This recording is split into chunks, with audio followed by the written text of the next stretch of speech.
Hello friends, welcome to Indus channel. இன்றைக்கி நம்ம என்ன டிஷ் பார்க்க போகிறோன்னா fruit and nut chocolate cake. கேக்லாம் பொதுவாக செய்கிறது ரொம்ப கஷ்டம்னு நினச்சிட்டு இருந்தோம். பட் ரொம்ப ஈஸி. நானும் அப்படி தான் நினச்சிட்டு இருந்தேன். பட் ரொம்ப ஈஸியாக எப்படி செய்யலான்னு பார்க்கலாம். வாங்க வீடியோக்குள்ளே போகலாம். வீடியோக்குள்ளே போகிறதுக்கு முன்னாடி கீழே இருக்க ரெட் கலர் சப்ஸ்கிரைப் பட்டனை கிளிக் பண்ணி சப்ஸ்கிரைப் பண்ணிக்கோங்க. கூடயே இருக்க பெல் ஐக்கானையும் கிளிக் பண்ணுங்கள். அப்போ தான் நான் அப்பப்போ போடுற வீடியோஸ் உங்களுக்கு நோட்டிஃபிகேஷனாக வரும். நீங்களும் என்னோடய வீடியோஸை தவறாமல் பார்க்கலாம்.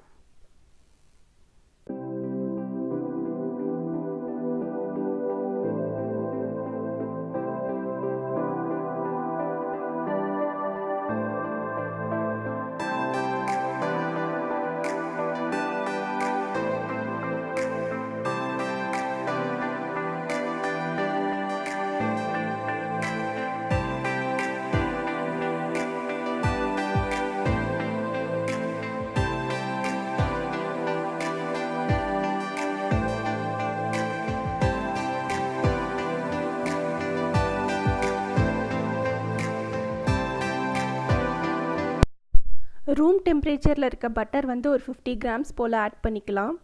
அதுக்கப்புறம் 2 முட்டை உடச்சி ஊற்றிக்கோங்க. இதை பீட் பண்ணுறதுக்கு நம்மளுக்கு எலக்ட்ரிக் பீட்டர்லாம் தேவையில்லை.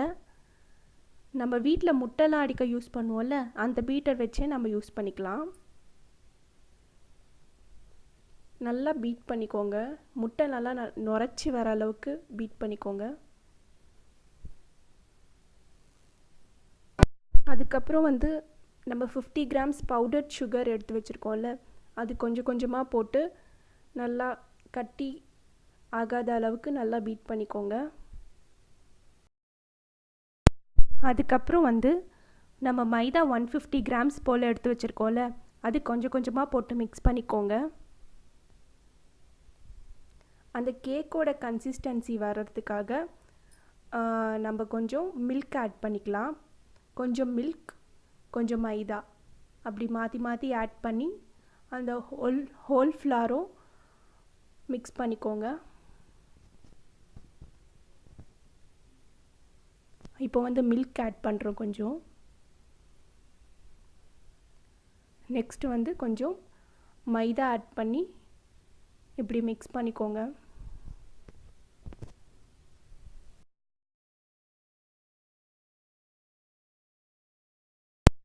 மைதா நல்லா கட்டி கட்டியாக ஆகாமல் நல்லா ஸ்மூத்தாக பேட்டராக ஆகிற அளவுக்கு நல்லா மிக்ஸ் பண்ணிக்கோங்க. அதுக்கப்புறம் ஒரு பிஞ்ச் சால்ட் ஆட் பண்ணிக்கலாம்.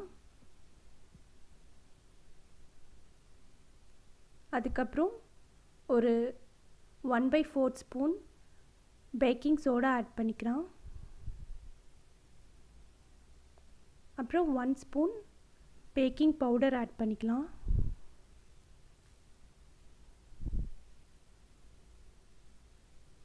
அதுக்கப்புறம் கொக்கோ பவுடர் ஒரு 3 டேபிள் ஸ்பூன் ஆட் பண்ணிக்கோங்க.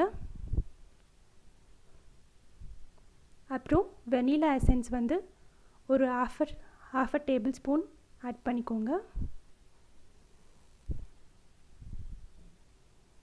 ஆட் பண்ணிவிட்டு நல்லா மிக்ஸ் பண்ணிக்கோங்க. இப்போ நல்லா மிக்ஸ் பண்ணியாச்சு. இப்போ நட்ஸ்லாம் ஆட் பண்ணலாம். கேஷ்யூநட் ஆட் பண்ணியிருக்கேன். அப்புறம் ஆல்மண்ட்ஸ் ஆட் பண்ணியிருக்கேன். அப்புறம் ட்ரைடு கிரேப்ஸ் ஆட் பண்ணியிருக்கேன். ஆட் பண்ணிவிட்டு நல்லா மிக்ஸ் பண்ணிக்கோங்க. இப்போது சாக்லேட் சிரப் ஆட் பண்ணிக்கலாம். உங்களுக்கு எவ்வளோ வேணுமோ நீங்கள் ஆட் பண்ணிக்கோங்க. நான் இங்கே ஒரு 3 ஸ்பூன் ஆட் பண்ணியிருக்கேன். நல்லா சாக்லேட் சிரப் ஆட் பண்ணிவிட்டு நல்லா மிக்ஸ் பண்ணிவிட்டு பேக் பண்ண வேண்டியது தான்.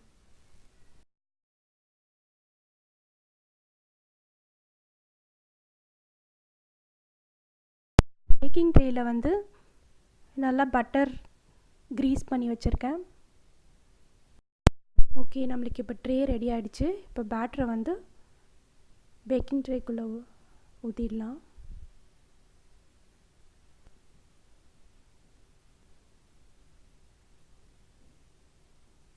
ஓகே, நம்ம இப்போது டேப் பண்ணி விட்டுக்கோங்க.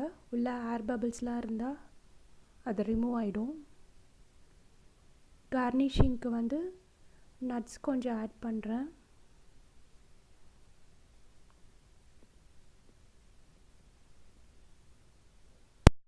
அதுக்கப்புறம் வந்து சாக்லேட் சிரப் கொஞ்சம் ஆட் பண்ணிக்கலாம். உங்கள் விருப்பம் போல் நீங்கள் கார்னிஷ் பண்ணிக்கலாம். ப்ரீஹீட் பண்ணிக்கலாம். நான் டைமிங் வந்து 5 minutes வைக்கிறேன்.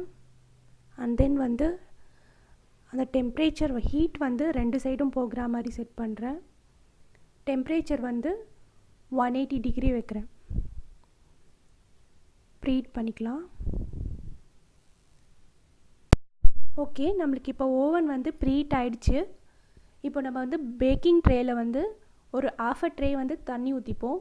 அதுக்கு மேலே நம்ம பேட்டர் ஊற்றின அந்த பவுலை வச்சிடலாம். அப்புறம் உள்ளே வச்சு செட் பண்ணிவிடுங்க.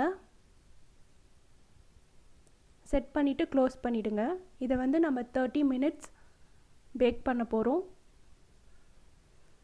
ஓகே, நம்ம கேக் வந்து ஆல்மோஸ்ட் ரெடி ஆயிடுச்சு. நம்ம வெளியில் எடுத்து பார்க்கலாம். ஓகே, நம்ம கேக் ரொம்ப சூப்பராக வந்திருக்கு. நீங்களே பார்த்தா தெரியும் உங்களுக்கு. இது வந்து குக் ஆகிருக்கான்னு நம்ம டெஸ்ட் பண்ணி பார்த்துடலாம்.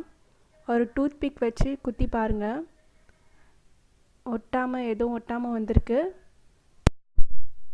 ஓகே ஃப்ரெண்ட்ஸ், சுவையான fruit and net chocolate cake வந்து தயாராகிடுச்சு. நீங்களும் உங்கள் வீட்டில் ட்ரை பண்ணி பார்த்துட்டு சொல்லுங்கள். தேங்க்ஸ் ஃபார் வாட்சிங் திஸ் வீடியோ ஃப்ரெண்ட்ஸ்.